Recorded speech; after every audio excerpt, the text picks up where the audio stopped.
Hi, I'm Grace, an account manager and strategist at InboundAV, and I'm here today with our CEO and founder, Peter Malick. Today, we're talking about the power of leveraging the HubSpot ecosystem alongside a range of business development activities. So, Peter, I thought it'd be helpful to start off with a little bit of background information. Would you mind explaining what exactly a HubSpot Solutions Partner does and how that crosses over with other parts of a company's business plan? So, for example, marketing campaigns, PPC ads, sales strategy, customer service. Yeah, so I think that the greatest, best place to start is to really take a look at what HubSpot is. And as you said, you named off a list of features, but HubSpot is this wide, vast range of possibilities. It spans sales, marketing, service. It's got a website builder, a CMS system, and also an operations platform that helps to keep your data clean and to do calculations and do a bunch of different automations that marketing automation platform isn't normally capable of doing.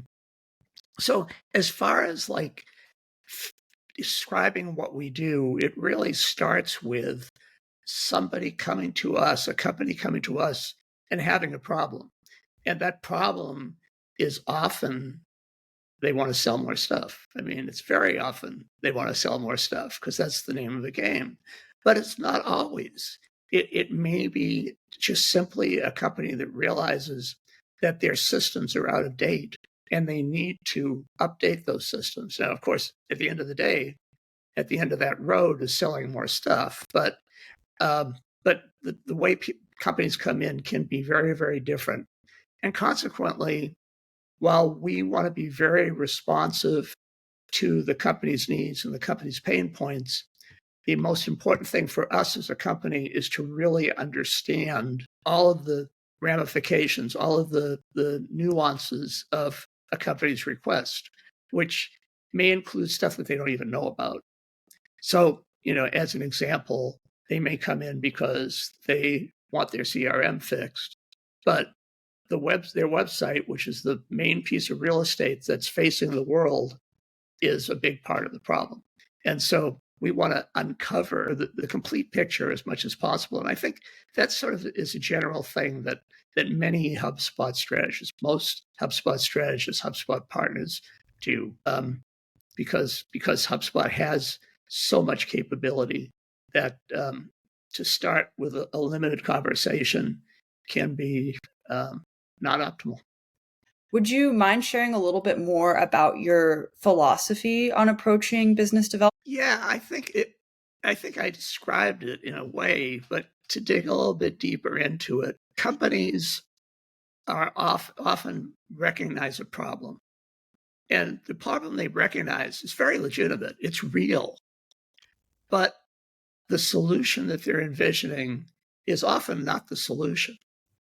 So I feel it's our job here at InboundAV or at any HubSpot partner is to really uncover what will move the needle for the client.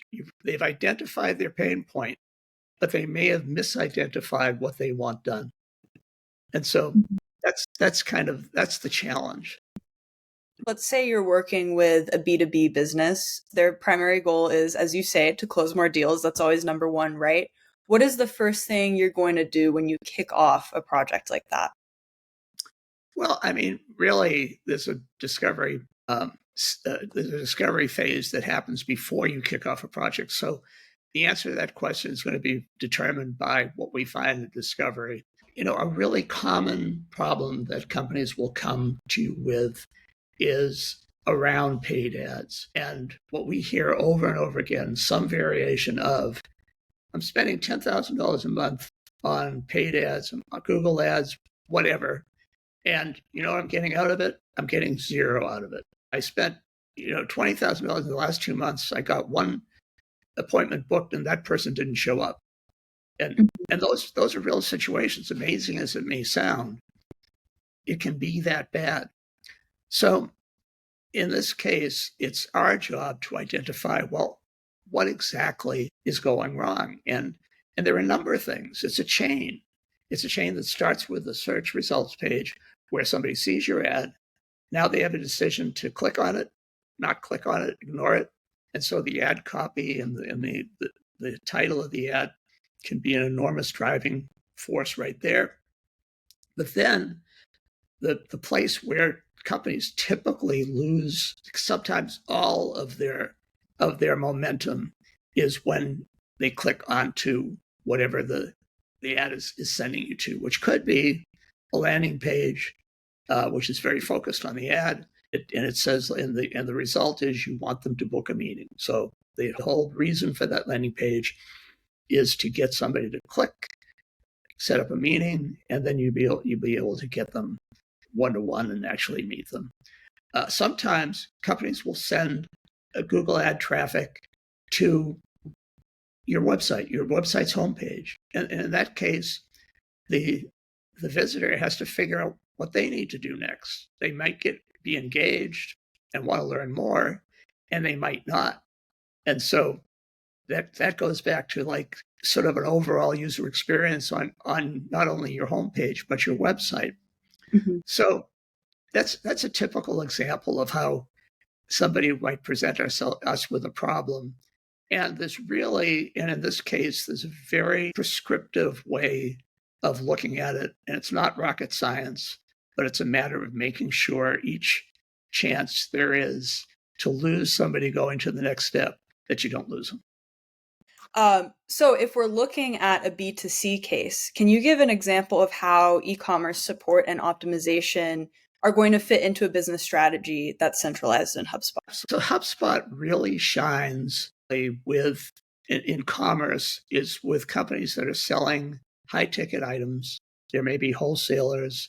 There maybe are selling something special like production cameras that could cost tens of thousands or possibly, I guess, prices are coming down in that department, so that I don't know how many hundreds of thousands of dollars cameras are that viable anymore. But nevertheless, a high ticket item, and the world that I know well, which is the audio world, a recording console could cost six figures. So that's really the sweet spot, because if you get somebody to fill out a form, to click on a link, to sign up for a mailing list, to take any one of a number of actions, a platform like HubSpot can help move that sale along by keeping the customer, keeping the prospect engaged.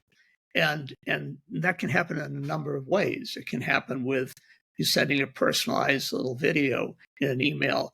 It can happen by putting them on a mailing list that's not salesy at all, but is informative and is tailored to who that persona is who signed up to the mailing list or wanted more information or a number of other things.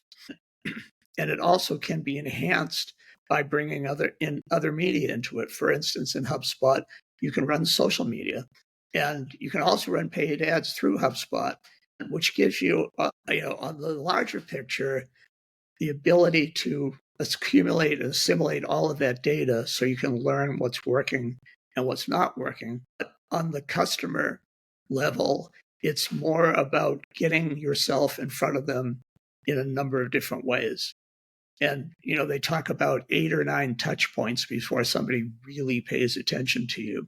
And if those touch points are all, for instance, email, you may have lost them at email too. But if they see you on LinkedIn, if it's that type of a business who's selling to business, if they see you on Facebook or Instagram or TikTok, those are all touch points where you can start to look like, oh, this company, I remember that company. I was kind of interested in them.